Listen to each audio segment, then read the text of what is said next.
Hello guys, welcome to my channel, and today I'm going to be teaching you how to make the viral Milky donuts. So these are the ingredients we're going to be needing for this recipe. Very basic ingredients. Just dump them all in your bowl. Just dump them all. That is all you need to do. It's very easy.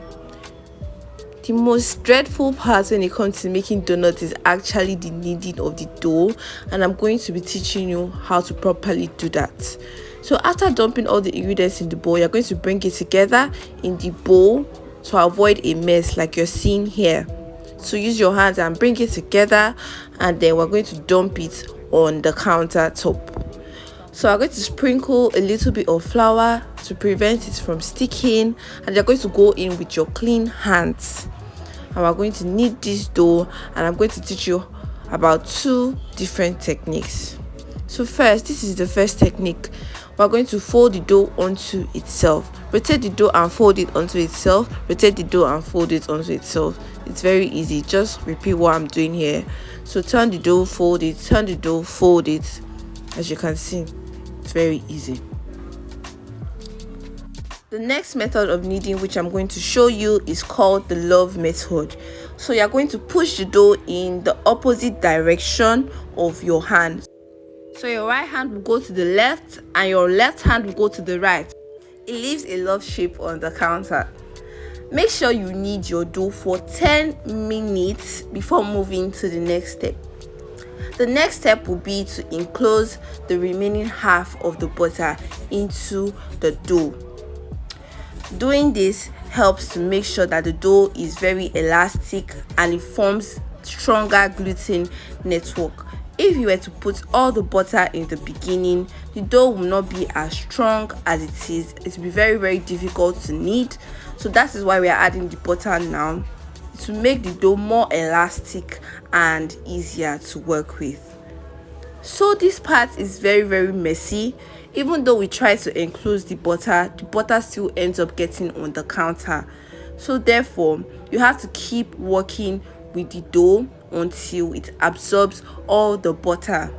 This part is very messy. I must warn you, it must even get messy. No matter how you try, the butter will definitely get on your counter. Make sure you incorporate all the butter. So as you can see, I buttered my hands and all the butter has been incorporated. The reason why I buttered with my hand was to prevent it from sticking to the dough again, and I already washed my hands, so that's why I buttered my hands. So now I'm going to knead again for another 10 minutes. So you can see now the amount of time we're using to knead. I kneaded for 10 minutes. I incorporated the butter probably for 3 to 4 minutes, and now I am kneading again.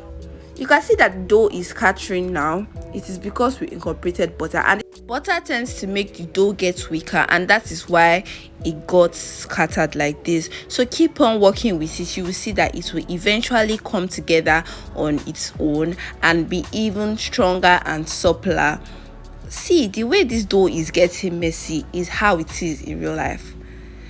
I don't wash my hands during this process because washing of hands make this dough sticky. So just bear with the stickiness of this dough and keep on working with it.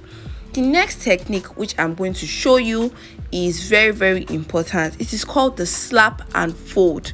You're going to pick up the dough and turn it vertically and fold it onto itself. It's very easy. This is another technique you can do if you don't master that slap and fold. Just slam the dough on the table. Slam it. Very easy. That's all. So I'm going to round up kneading my dough. I kneaded the dough for 10 minutes, and you can see how smooth and supple it is. So now I'm going to perform a window pane test, which is done by stretching the dough so thin until you can see light pass through it. If it tears, then you need to keep kneading until you can perform the test successfully. So here I'm going to portion the dough into 12 pieces. So just cut your dough into 12 pieces. That's all. And they should weigh 75 grams each. Then we're going to fold the dough into a ball and pinch the ends, which I'm doing here. And then we're going to roll it on the counter. So you know how you hold your mouse. You know how you hold your mouse? Pretend that you're holding your mouse and then you're drawing circles with your mouse. This is exactly the hand movement which I am showing you. The reason for this step is to prevent visible seams on the bottom which can open up during frying. I placed my donuts on heavy floured parchment squares and covered them with a damp kitchen towel for 40 to 50 minutes for them to rise. After rising, it is time to fry, and I use skewers in order to prevent the donuts from deflating. So I add a lot of oil into a pot and I test the donuts with my finger. If the dough bounces back but just a little bit, then it is ready. So I test if the oil is hot enough with a skewer, just dipping a skewer in, then I know that the oil is hot enough. This my first batch of donuts had this ugly burnt patch on the top because the oil wasn't deep enough. Now I have added enough oil and you can see that there's no ugly mark on my donuts. Make sure you check if there's color on the bottom before flipping. Don't just go ahead and flip. You can see how beautiful these donuts are. Peep those white lines, guys. Peep those white lines. So see how the donuts are bubbling moderately, not aggressively. If your donuts are bubbling aggressively, they will most likely not cook in the center. So make sure they are bubbling very, very lightly. So now onto the filling. We're going to mix equal parts of sugar and milk, and we're going to add a little bit of water, just enough to dissolve the milk and sugar, not too much. We're going to stir it on fire on minimal heat until it thickens like this.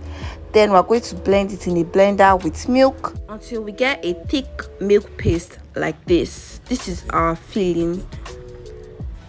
So these are our donuts, and to make milky donuts we're going to coat them in powdered milk. Make sure you coat the sides evenly and make sure you do it while the donuts are hot. If not, the milk will not stick. So we're going to poke the donuts with a skewer. Poke it, but make sure you don't allow the holes to reach the other side. Just poke it enough so we can create space for the filling. So you're going to use a piping bag to fill the donuts until they are very, very full, and you will feel the filling pushing back at you. I don't even want to toot my horn too much about this filling. It is so smooth, so delicious. It is delectable. You guys should try it. If you want to experience it, try it for yourself. And if you are my friend, you already know what I'm talking about because you've already tried this donut. They really make a lot of sense. And that's it, guys. You just learned how to make milky donuts. I don't think you'll find a paid class that is this detailed. You guys should give me my flowers. Bye, guys.